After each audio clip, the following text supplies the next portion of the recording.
Oke, Waalaikumsalam. sebelumnya mohon maaf ya karena mata kuliah kita hari ini saya undur jadi jam 3 karena saya masih ngurusin ujian kompetensi dari D1. Terima kasih teman-teman yang sudah hadir pada hari ini. Kita lanjutkan ke materi selanjutnya yang seharusnya ini adalah yang saya janjikan sebagai video, tapi ada beberapa hitungan, jadi saya rasa ini harus saya jelaskan dulu ya. Jadi hari ini insya Allah kalau waktunya sempat saya akan menjelaskan 2 materi terkait aliran material dan proses Kanban. Oke, untuk aliran material, jadi topik kita hari ini akan membahas untuk perencanaan tata letak. Apa teman-teman sudah pernah dapat kuliahnya belum ya?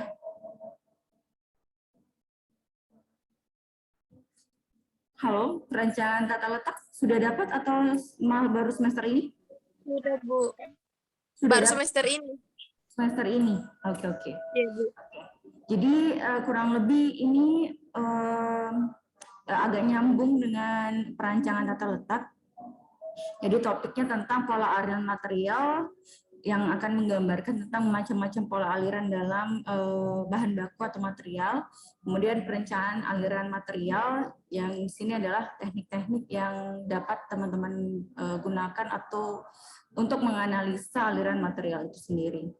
Nah, dalam tahapan aliran proses produksi ada 3 tahap. Yang pertama itu gerakan perpindahan semua elemen material, mulai dari asalnya sampai ke pabrik yang mengelola material tersebut. Kemudian ada juga gerakan perpindahan material atau part di dalam dan sekitar pabrik selama proses produksi. Itu juga termasuk proses aliran material ya. Kemudian gerakan perpindahan yang meliputi alat ataupun distribusi produk atau jasa menuju lokasi konsumen. Jadi ada 3 tahap. Ada sebelum masuk ke pabrik, selama di pabrik, kemudian setelah selesai diproses menuju ke customer. Nah, tahapan aliran material dari supplier pabrik ke konsumen itu seperti ini ya, kurang lebih penggambarannya. Ini dari supplier bisa masuk ke pabrik, kemudian dari pabrik setelah selesai kemudian didistribusikan ke customer itu sendiri. Ini ya, oke. Untuk unsur-unsur dalam aliran pabrik ya ada 3 tahap. Kalau misalnya dalam piramida ya, ini diilustrasikan sebagai piramida, di mana yang menunjang dalam sistem pabrik itu adalah seperti teman-teman sudah ketahui dari manusia, mesin, material, metode, sama keuangan atau money. Nah, semua material ini, semua unsur ini akan bekerja dalam workstation dulu, workstation dalam lingkup yang kecil ya, kemudian masuk ke lingkup yang lebih besar lagi per departemen, misalnya departemen keuangan ataupun ke departemen produksi ya, kemudian ke plan. Plan ini adalah dalam satu, bisa jadi dalam satu aliran produk, bisa jadi juga dalam satu perusahaan, seperti itu. Kemudian untuk efeknya ya, jadi ada 3 juga, sama kayak tadi, ada yang effective flow antar workstation saja perpindahan materialnya, ada juga yang antar departemen, ada juga yang antar gedung atau misalnya antar perusahaan, bisa jadi juga seperti itu. Nah, dalam prinsip aliran bahan, untuk yang pertama itu adalah untuk memaksimalkan lintasan aliran. Jadi nanti juga kita akan jadi sebelum UTS ini materi saya akan teori semua ya, nanti hitungannya setelah UTS. Nah, jadi nanti teman-teman setelah UTS juga akan mempelajari bagaimana sih melihat lintasan yang kritis ataupun memperbaiki lintasan, jangan sampai nanti ada yang namanya bottleneck. Nah, bottleneck itu adalah kejadian di mana produk menumpuk, bukan hanya produk jadi saja yang menumpuk ya, bisa jadi juga produk setengah jadinya menumpuk. Nah, kalau ada penumpukan itu berarti ada sesuatu yang salah dalam aliran materialnya. Kemudian yang kedua, meminimalkan aliran agar dapat dilakukan dengan cara yang sederhana. Kemudian yang ketiga, meminimalkan biaya akibat perpindahan bahan. Jangan sampai terlalu banyak istilahnya perpindahan barang ya, dari misalnya bahan baku dipindahkan ke departemen A, kemudian departemen B, padahal yang butuh itu adalah departemen C. Kenapa tidak langsung di departemen C saja, misalnya seperti itu. Ini adalah contoh-contoh lintasan ya. Jadi ada yang lintasan langsung, saya rasa ini juga sudah pernah dilihat sama teman-teman ya. Jadi lintasan langsung misalnya dia proses A, B, C, D langsung selesai. Kemudian E, F, G, H langsung selesai misalnya seperti itu. Ada juga yang mengalami pemotongan, misalnya dia dari A ke B, kemudian ke C, tapi kemudian habis itu dari C ke D, kemudian keluar. Tapi posisinya ya, posisinya akan berbeda sama yang langsung ya. Oke. Untuk flow pattern-nya atau misalnya aliran prosesnya ada seperti tadi, ada antar workstation, ada departemen, ada di sekitar antar departemen dalam lingkup istilahnya gini, antar workstation, kemudian antar departemen, kemudian di dalam departemen itu sendiri ya.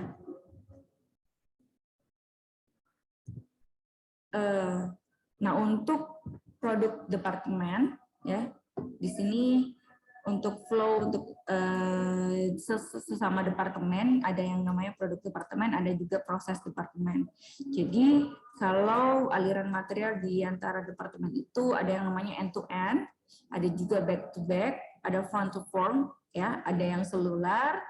Kemudian kalau prosesnya ada paralel, kemudian ada diagonal sama perpendikular.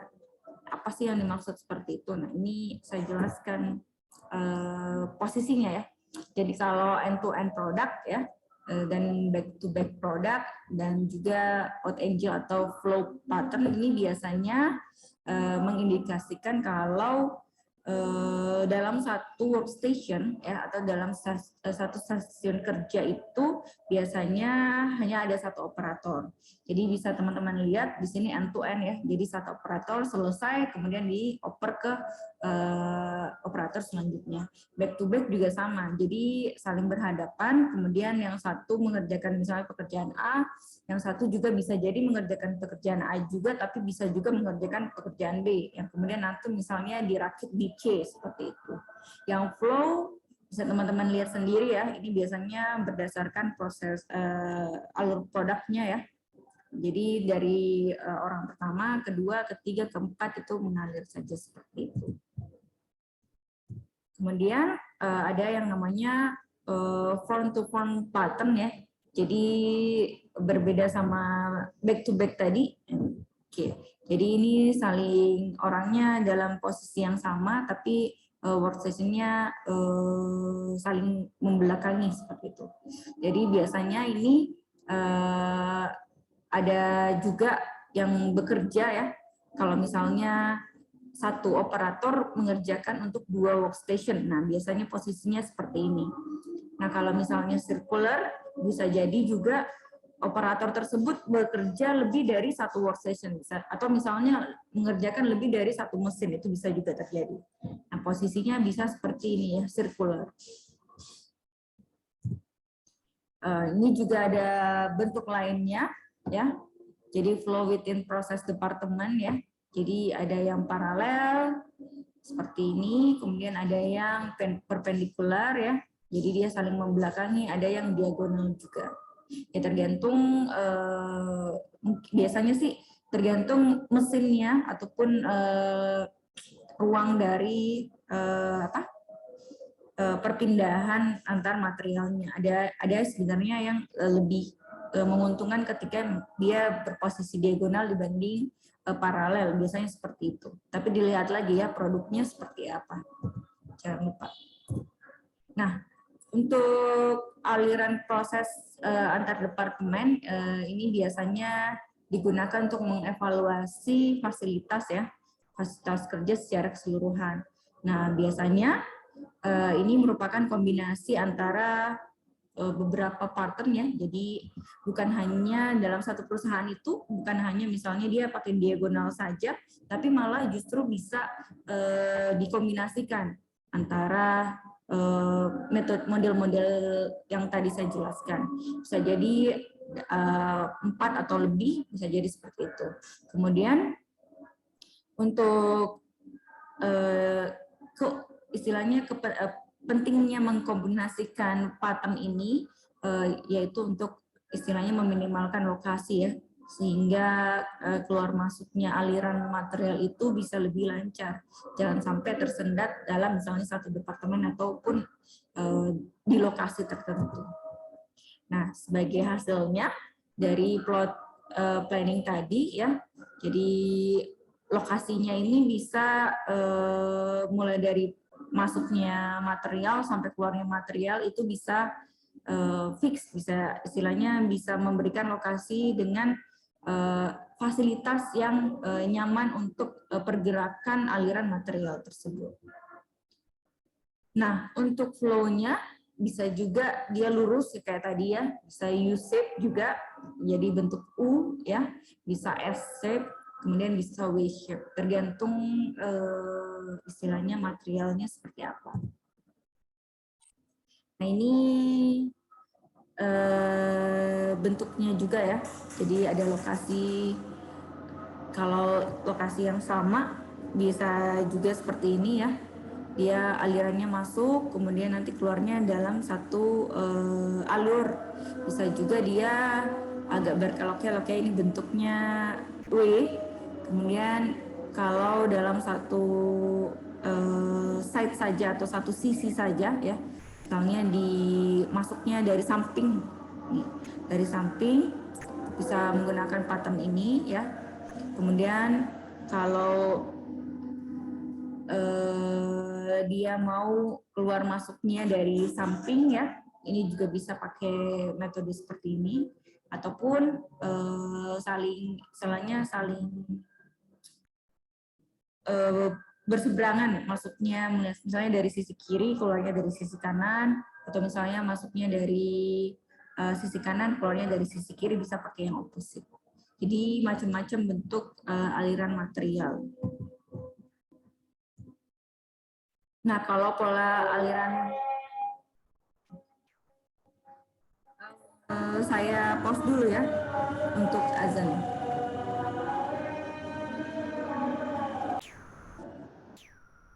Oke, kita lanjutkan ya. Jadi untuk pola aliran umum ada yang namanya straight line, ada yang zigzag, ada U-shape, ada circular, dan ada odd. Jadi ini yang biasanya cenderung banyak perusahaan gunakan ya. Oke, untuk yang straight line, jadi ini biasanya dipakai untuk proses produksi yang langsung ya, dan biasanya singkat dan sederhana. Kemudian dengan pola ini akan diperoleh misalnya jarak terpendek dari antara dua titik, kemudian proses produksi biasanya berlangsung pada garis lurus ya. Kemudian total jarak perpindahan bahannya biasanya kecil kalau proses yang straight. Kalau yang zigzag ya, atau biasa disebut juga S-shape ya. Dia pola ini cocok untuk aliran produksi yang panjang ya, sehingga harus dibelok-belokkan untuk meminimalkan lokasi ataupun area. Kemudian secara otomatis hal ini juga dapat mengatasi keterbatasan area yang tadi ya, dari segi bentuk, ukuran, dan bangunan pabriknya. Nah, untuk pola circular ini ya biasanya dipakai, atau U-shape ya, biasa dipakai bila titik akhir dan titik awal prosesnya berada pada lokasi yang sama. Nah, keadaan ini juga biasanya mempermudah untuk memanfaatkan fasilitas transportasi ya. Jadi misalnya dia bahan baku masuknya di proses pertama, kemudian diproses, kemudian nanti di pengirimannya di lokasi yang sama. Seperti itu maksudnya. Untuk keluar masuknya material dari pabrik. Kemudian circular, ini biasanya digunakan untuk lokasi yang pengembalian material dan produknya juga sama ya, berada di posisi yang sama. Biasanya ini juga bisa digunakan ketika bagian penerimaan dan pengiriman materialnya atau jadi pengiriman dan penerimaan materialnya berada di lokasi yang sama dan dalam satu pabrik dan karena ini kan saling berkaitan juga seperti itu.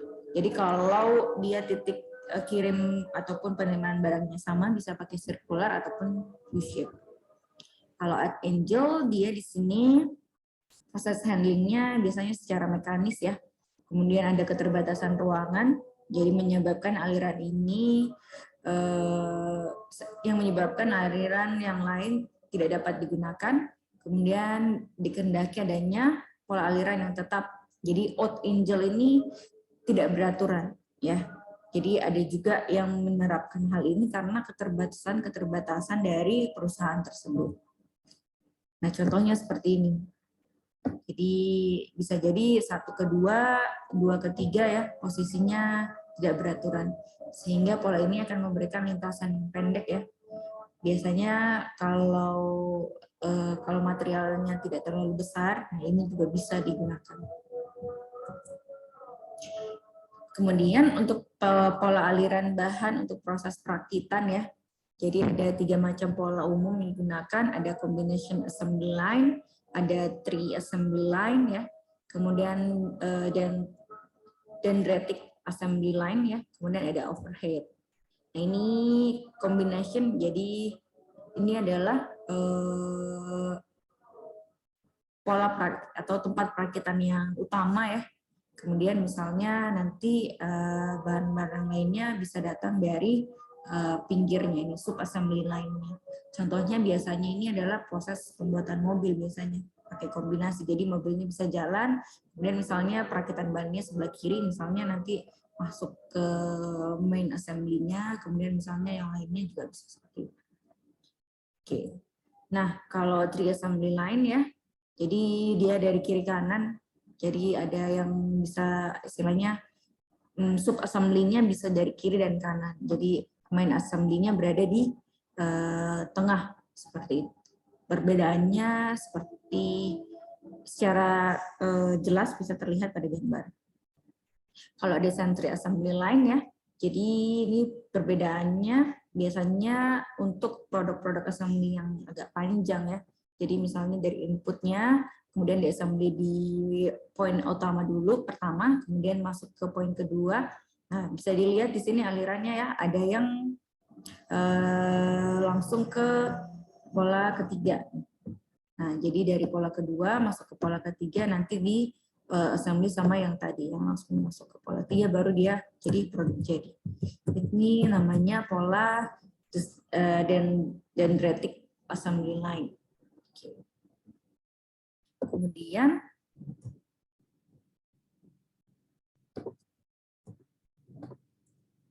untuk overhead, jadi sebenarnya kalau pola overhead ini biasanya jumlah patternnya tidak sama letaknya ya. Jadi agak tingkatnya itu berlainan. Jadi contohnya seperti ini, kalau overhead ya. Jadi ada yang namanya string like arrangement ya. Jadi kalau string arrangement di sini sumbu mesinnya itu sejajar ya dengan sumbu lintasan. Jadi misalnya ini lintasan, ini mesinnya. Kemudian pabrik biasanya yang kurang lebar biasanya menggunakan metode seperti ini. Atau misalnya diagonal ya. Jadi ini jalan, kemudian mesinnya di tengah seperti itu. Atau istilahnya perakitannya di tengah. Atau perpendicular arrangement ya. Jadi dia di tengah tapi bentuknya menghadap ke kiri atau ke kanan itu sama saja. Jadi mesinnya tegak lurus.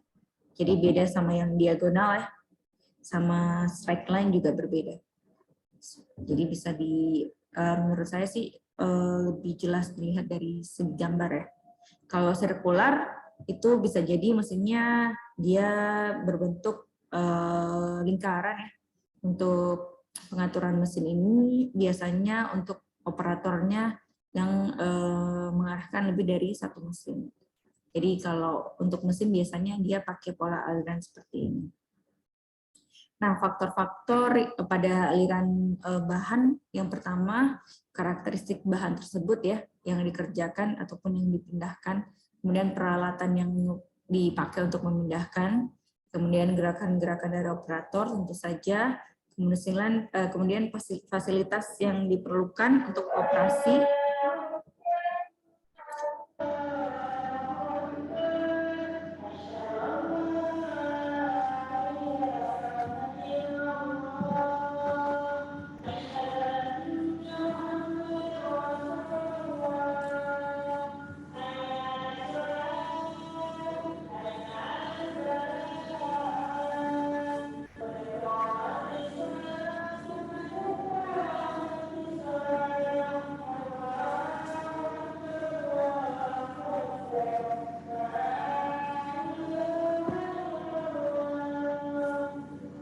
Oke, kemudian untuk fasilitas yang diperlukan apa saja dalam operasi produksi tersebut, kemudian lokasinya, penerimaan dan pengiriman barangnya apakah berada di letak yang sama atau berbeda, kemudian macam jalannya apakah membutuhkan lebar yang cukup atau tidak ya. Nah, kalau macam jalan ini akan berkaitan dengan peralatan pemindahan bahannya, apakah pakai conveyor atau pakai istilahnya apa sih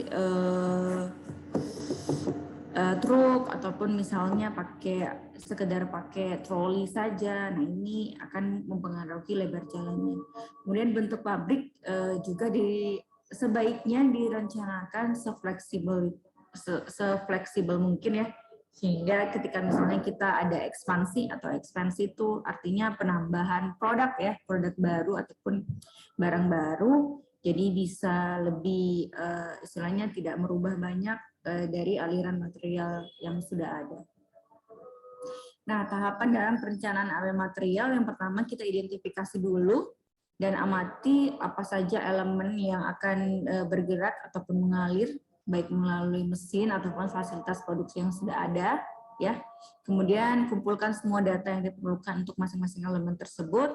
Kemudian amati perencanaan proses manufaktur dengan teliti ya, dari urutan pengerjaannya, dari pengerjaan benda akhir ya, mulai dari awal sampai produk akhir tersebut. Setelah itu kita perhatikan faktor-faktor apa saja yang sebenarnya secara erat berkaitan dengan elemen produksi. Kemudian setelah kita mendapatkan faktor itu, kita cari alternatif untuk pengaturan yang sesuai dengan fasilitas produksi kita. Apakah itu mesinnya harus diperbaiki ataupun posisi stasiun kerjanya ya. Kemudian buat analisa teknik untuk memilih alternatif dari bahan ataupun penempatan lokasi fasilitas produksi tersebut, sehingga kita dapatkan solusi yang lebih baik ya, lebih baik. Kemudian untuk teknik dalam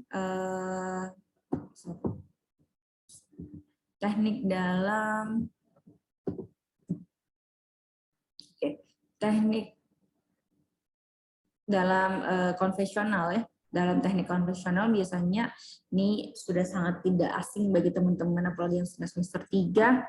Biasanya digunakan operation process chart atau OPC atau teman-teman biasa bilangnya PPO. Kemudian menggunakan flow process chart. Ya, kemudian bisa pakai multi product atau activity product chart ya. Kemudian bisa pakai juga flow diagram. Nah, kalau dengan tools ada beberapa yang teman-teman bisa pakai, ada yang namanya assembly chart, kemudian string diagram, kemudian multi product process chart, ada from to chart, material handling, dan activity relationship chart. Nah, ini nanti teman-teman silahkan ditanyakan ataupun dipelajari di perancangan tata letak ya. Ini nanti akan teman-teman pelajari mendalam seperti itu. Ini saya jelaskan secara general saja ya. Kalau string diagram itu biasanya dia menggambarkan aliran dari suatu layout menggunakan tali ataupun kawat ataupun benang yang menunjukkan lokasi lintasan dari perpindahan bahan baku dari satu lokasi ke lokasi lain. Nah, ini nanti kita lihat dari skalanya, panjang tali tersebut ini akan menunjukkan lintasan yang harus ditempuh untuk memindahkan bahan tersebut. Setelah diamati nanti kita bisa lihat nih, di mana yang terjadi kemacetan. Jadi contohnya seperti ini ya. Jadi aliran produk 1, aliran produk 2, nah nanti kita cek yang mana sebenarnya yang akan terjadi kemacetan. Nah ini bisa jadi alirannya seperti ini, tapi dalam aliran materialnya bisa jadi seperti ini. Dari mesin press, kemudian saya yang aliran produk 1 dulu ya. Mesin press yang pertama, kemudian masuk ke mesin milling ya, kemudian yang dari heat ke mesin bronze, kemudian yang dari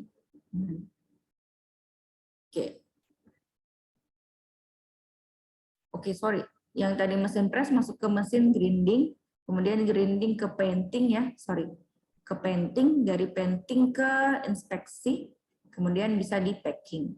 Terus ada juga yang dari heat ke branch sudah selesai. Terus ada juga yang dari milling ke heat saja. Nah itu macam-macamnya. Jadi nanti akan melihat aliran materialnya apakah lebih panjang atau tidak dengan menggunakan tali tersebut. Kalau multi product process chart ini merupakan peta ya untuk menganalisis apakah barang yang ada dalam pabrik sudah ada ataupun perencanaan pabriknya sudah matang ya. Itu berkaitan dengan PPO, menunjukkan komponen-komponen produk dari bahan-bahannya itu sudah ready atau siap sehingga kita sudah bisa melakukan proses produksi. Nah ini untuk menganalisa efisiensi lintasan dengan menilai ada tidaknya arus balik pada setiap lintasan ya. Jadi untuk meningkatkan efisiensi lintasan ada yang namanya backtracking. Ini yang harus diminimalkan sehingga nanti dalam memahami prosesnya ataupun jenis komponen teman-teman dapat mengetahui jenis mesinnya ataupun total jumlah mesin yang bisa digunakan. Contohnya seperti ini nanti. Jadi kalau mesin 1 kita pakai 3, mesin 3 kita pakai 4. Nah, perhitungannya seperti apa nanti teman-teman pelajari di rancangan tata letak. From to chart ini salah satunya juga. Jadi merupakan teknik ya salah satu konvensional juga sih untuk perencanaan tata letak ya terkait pemindahan bahan produksi. Nah, biasanya digunakan untuk shop ya ataupun permesinan terkait juga jumlah satuan biayanya, beban, jarak, berat, volume, dan faktor lain. Kegunaannya seperti ini ya, untuk menganalisis perpindahan barang, perencanaan pola aliran. Nah ini untuk lebih jelas nanti teman-teman bisa pelajari di perancangan tata letak. Contohnya seperti ini. Jadi volume materialnya misalnya produk pertama 20% handling ya. Jadi dari departemen A, B, C, D, E sampai I. Kemudian produk kedua flow-nya seperti ini ya. Alirannya bisa teman-teman lihat. Jadi bagaimana untuk menghitungnya. Jadi ini contoh untuk trial 1. Jadi kita lihat from to chart-nya dari A ke B itu adalah 20 ya. Jadi produk 1 20, kemudian A ke C. Kita lihat A ke C ada produk 2, ada produk ke C ada produk 2, kemudian ada produk 4 dan ada produk 7 ya. Nah, dari sini kita tambahkan semua. Jadi 20 tambah 5 jadi 45. Nah, begitu seterusnya sampai ditemukan chart seperti ini. Jadi nanti akan teman-teman akan mendapatkan chart seperti ini di perancangan tata letak. Nah, untuk aliran material hanya seperti itu. Apakah ada yang ingin ditanyakan untuk aliran material? Silakan.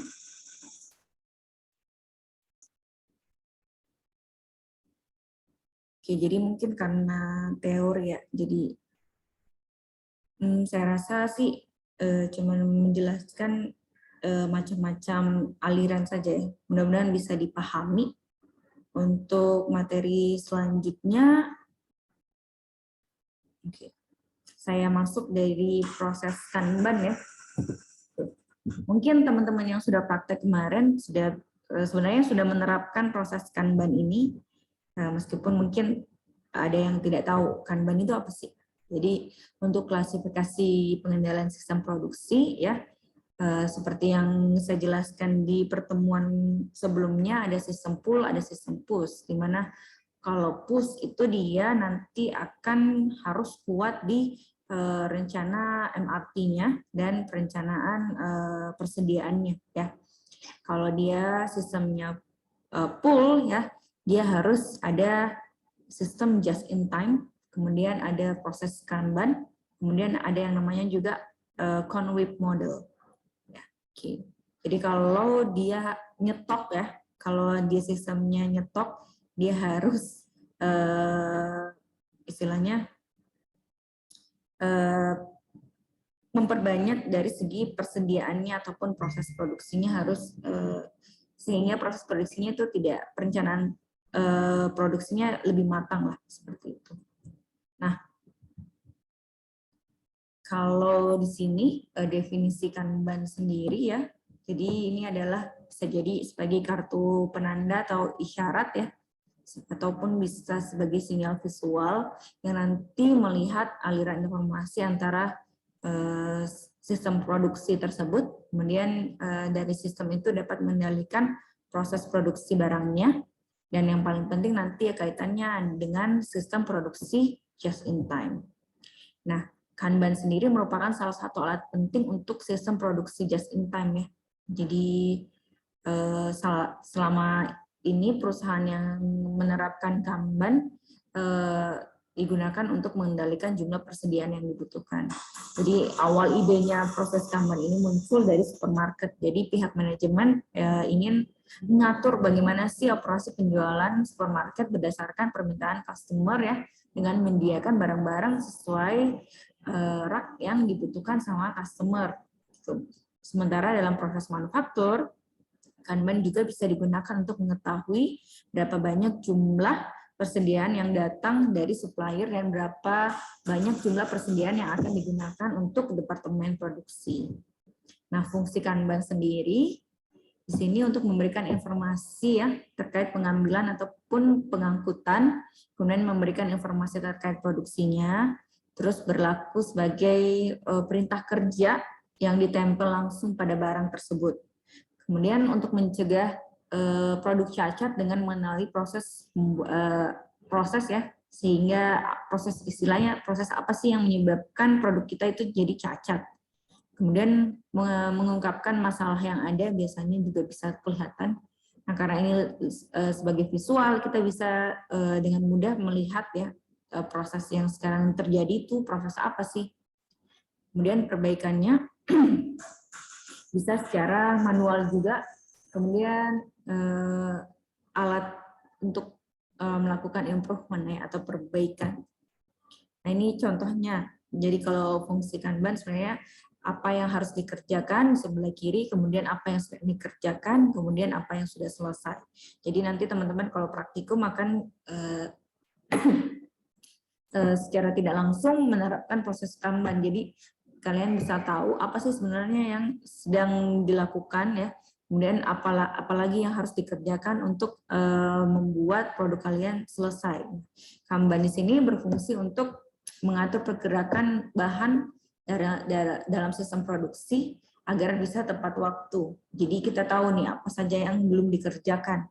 Nah, tujuannya menandai kebutuhan bahan baku ataupun menjamin barang ataupun bahan baku tersebut diproduksi tepat waktu, sehingga nanti juga tidak istilahnya tidak mengecewakan customer ya, karena ini sistemnya nanti just in time, jadi kayak sama kayak make to order, jadi dibuat dari pesan, jadi bisa langsung cepat. Kemudian 4 fungsi Kanban di sini adalah yang pertama alat instruksi produksi dan pengangkutan. Jadi di sini sebagai instruksi ya yang mengatur kapan dan di mana bagian komponen tersebut ataupun bahan diproduksi ataupun diangkut. Kemudian sebagai alat pengendali secara visual. Kemudian Kanban ini untuk monitoring ya terkait akurasi. Apakah memang benar kita harus mengerjakan pekerjaan A dulu atau B dulu? Nah, ini bisa dilihat di sini. Kemudian dalam pengendali visual ini, operator ataupun orang yang terlibat dalam proses produksi juga dapat memahami proses Kanban dengan cukup jelas dengan melihat sepintas saja, karena Kanban itu selalu bergerak bersamaan dengan komponen aktual. Nah, selain itu juga alat untuk proses Kaizen, di mana sebagai alat contoh visual, ya jumlah Kanban ini sebenarnya tidak disarankan terlalu banyak karena dapat meningkatkan persediaannya. Jadi untuk komponen harus diperiksa ya terus-menerus dengan metode Kaizen. Apa itu Kaizen nanti kita akan jelaskan pertemuan selanjutnya. Kemudian sebagai penyesuaian perubahan. Jadi saat proses produksi biasanya tidak lepas dari timbulnya permasalahan yang seperti menunda produksi, perbaikan mesin ataupun penyesuaian jadwal produksi. Nah, Kanban ini berfungsi untuk menyelesaikan jika ada perubahan tersebut. Kemudian yang terakhir untuk memvisualisasikan pekerjaan. Oke, dengan membuat sebuah model visual tentang pekerjaan ataupun alur kerja yang nanti bisa dilihat oleh operator ya, dan lebih mudah juga dalam sistem komunikasi dan kolaborasi antar tim.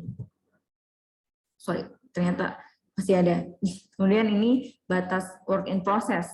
Oh sorry, ini masuk ke prinsip Kanban sudah ya. Fungsi Kanban udah 4. Ini adalah prinsip Kanban. Untuk prinsip kedua, sebagai batas work in process ya, dengan membatasi jumlah pekerjaan yang masih dalam proses. Jadi teman-teman nanti bisa lihat apa saja sih yang sedang berjalan proses produksinya, kemudian bisa menghindari masalah juga karena pergantian ataupun pengurangan karyawan. Kita bisa istilahnya melihat prioritas pekerjaan yang mana sih yang duluan dikerjakan. Kemudian fokus pada aliran pekerjaan ya, work in process. Jadi ini nanti teman-teman dapat mengoptimalkan sistem Kanban-nya dengan aliran proses kerjanya. Terkait nanti indikator apa saja yang dapat menjadikan potensi masalah ataupun analisa. Nah, nanti kalau teman-teman sudah praktik, nanti bisa terlihat ya. Misalnya dalam proses ketika misalnya memotong bahan baku, ternyata kurang pas ketika misalnya dirakit. Nah, itu kan kembali ke proses kan belum selesai jadinya. Jadi waktu proses pekerjaannya juga bisa dilihat dari sini. Nah, ini untuk continuous improvement. Untuk perbaikan secara terus-menerus ya, terkait juga alur kerja, kualitas, lead time-nya, kemudian lain-lainnya juga terkait metode dan lain-lainnya ini juga bisa dilihat dari proses Kanban. Kalau jenis Kanban sendiri ya, sini yang pertama ada Kanban pengambilan, di mana Kanban ini menjelaskan ataupun menspesifikasikan jenis ataupun jumlah produk ya yang harus diambil pada proses selanjutnya dari proses sebelumnya.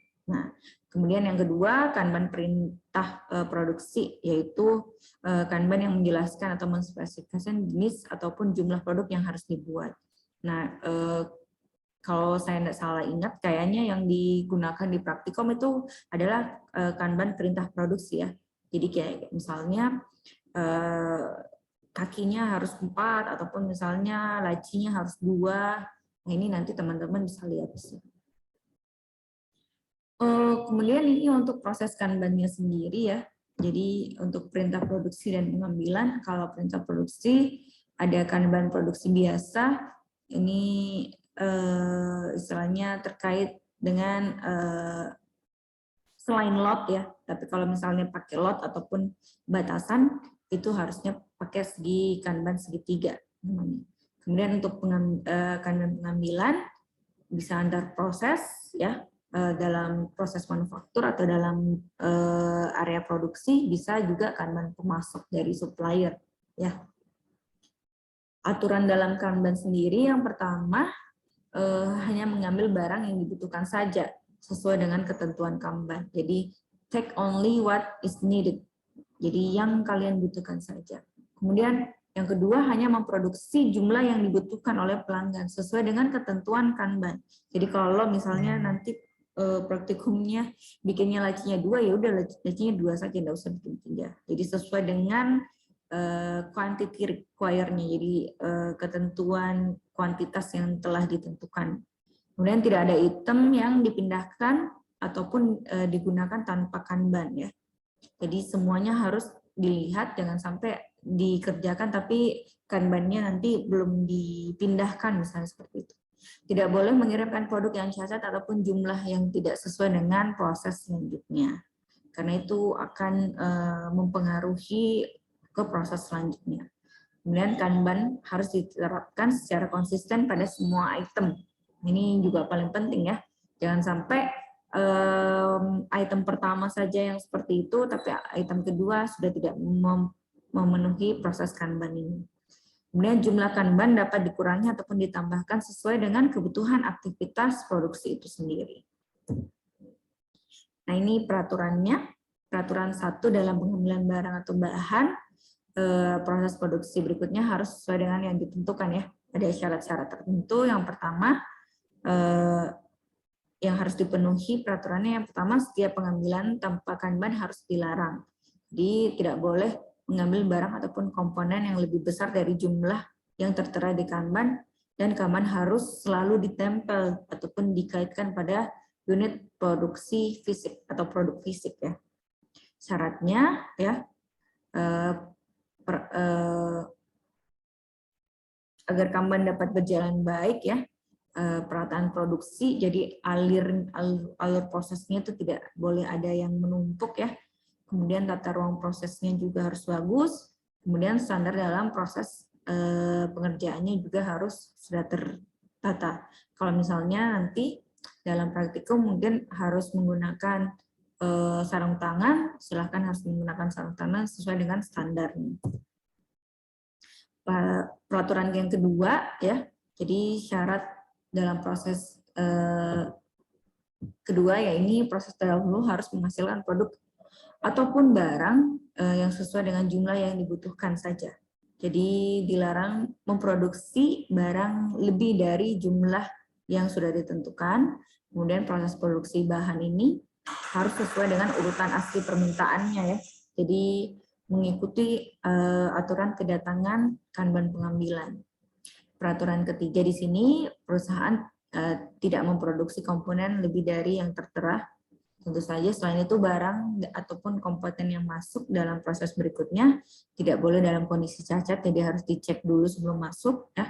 Dan termasuk juga mencakup cacat kerja ataupun pekerjaan yang tidak sesuai standar. Jadi kalau kemarin ada beberapa yang, ada satu kelompok yang istilahnya pas pemotongan itu agak kurang rapi ya, sehingga ada sebenarnya cacat produk yang akhirnya ditambal ya dengan kayu. Nah itu salah satu proses yang sebenarnya tidak boleh ada di Kanban. Karena sebenarnya kita sudah tahu nih istilahnya ukurannya yang dimaui itu berapa sih, sehingga harusnya hal itu tidak boleh terjadi. Nah peraturan keempat, bahan baku ataupun komponen produksi tidak boleh diproduksi ataupun diangkut jika tidak terdapat di Kanban. Jadi Kanban adalah satu-satu, jadi semuanya harus sesuai dengan instruksi ya. Jadi kalau memang mau dipindahkan, dipindahkan dulu Kanbannya, baru dilakukan pemindahan. Sehingga partnya itu tidak boleh diproduksi ataupun diproses ataupun dimanufaktur tanpa proses Kanban. Kemudian yang kelima, Kanban di sini sebagai alat visual control untuk lingkungan produksi, di mana komponen ini bisa bergerak ya. Jadi Kanban ini harus terpasang dimanapun ataupun mengikuti alur proses komponen, sehingga operator ataupun orang yang terlibat dalam produksi dapat melihat dengan jelas ataupun dengan mudah dengan secara visual. Proses penggunaan Kanban di sini yang pertama, operator dalam departemen produksi biasanya pergi ke gudang proses ya untuk membawa Kanban atau mengambil bersamaan palet kosong yang ditaruh di atas forklift.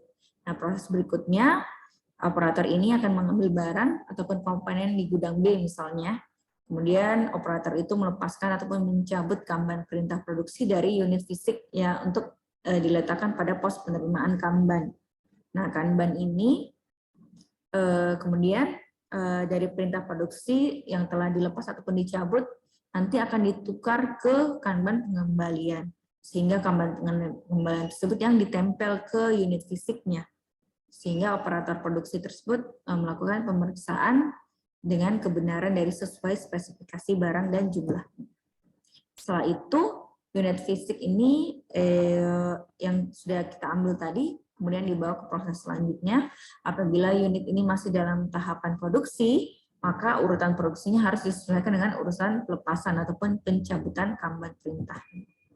Setelah itu, operator harus memproduksi bahan ataupun komponen sesuai dengan urutan Kanban perintah produksi. Nah, itu tadi pengambilan material. Yang perlu diperhatikan dalam sini adalah unit fisik dari Kanban ini harus bergerak secara berpasangan ketika diolah. Jadi ketika unit fisik telah selesai dalam rangkaian produksi, maka unit ini dan Kanban perintah produksi akan diletakkan di gudang B sehingga operator dapat mengangkutnya ketika dibutuhkan. Nah, manfaatnya ini ya, memberikan instruksi kerja pada operator, memudahkan kontrol kondisi produksi, mengetahui kondisi sedini mungkin ya, mencegah penumpukan barang. Nah, ini kurang lebih sama yang saya jelaskan di depan tadi. Ini contohnya ya dalam bentuk di perusahaan. Jadi lebih kompleks dari yang kita akan ataupun yang kita pakai di praktikum ya, tapi nggak masalah. Setidaknya teman-teman sudah tahu bagaimana proses ataupun cara menggunakan Kanban itu sendiri. Pada umumnya biasanya Kanban ada 14 jenis elemen yang penting ya. Di antaranya ada kode material ya. Kode material yaitu kode unik ataupun identitas dari material yang akan diproduksi. Oke. Pada Kanban misalnya yang tadi ya. Ini kodenya. Kurang jelas. Jadi kodenya adalah NHCH077. Kemudian ada yang metik, yaitu ketebalan dari bahan. Pada contoh yang tadi ketebalannya adalah 2,6 cm. Ini ya, tik 2,6 cm. Kemudian size-nya pada ataupun ukuran pada Kanban ini tertulis 1120 dikali 400. Nah ini size-nya. Kemudian cooling size-nya 373 kali 400 ya. Kemudian kuantitinya ya. Quantity bisa dilihat di sini adalah 40 piece per palet ya. Kemudian untuk quantity mother sheet-nya di sini banyak material proses produksi untuk memproduksi sejumlah kartu diminta Kanban. Quantity mother sheet-nya berarti 13,3 sheet. Layout yaitu ukuran dari material yang nanti akan diproduksi ya. Jadi ini material yang akan diproduksi nanti. Material yang akan diproduksi nanti. Kemudian nomor komponen. Oke, nomor komponen jelas ya. Kode lini yaitu kode untuk menunjukkan lini produksi yang dituju. Kemudian ada address sharing yaitu tanda jika proses sharing sudah dikerjakan ya. Kemudian address stamping yaitu tanda jika proses jadi proses sebelumnya sudah selesai dilakukan ya, ini tandanya. Kemudian quantity order card yaitu banyaknya Kanban yang produksi ya. Ini nanti kuantitinya bisa dilihat di sini. Kemudian customer yaitu kode customernya, unique number itu sesuai dengan kode unik dari Kanban sendiri. Jadi kurang lebih kalau yang detail adalah contohnya seperti ini. Nah, sekian untuk materi Kanban. Apakah ada yang ingin ditanyakan?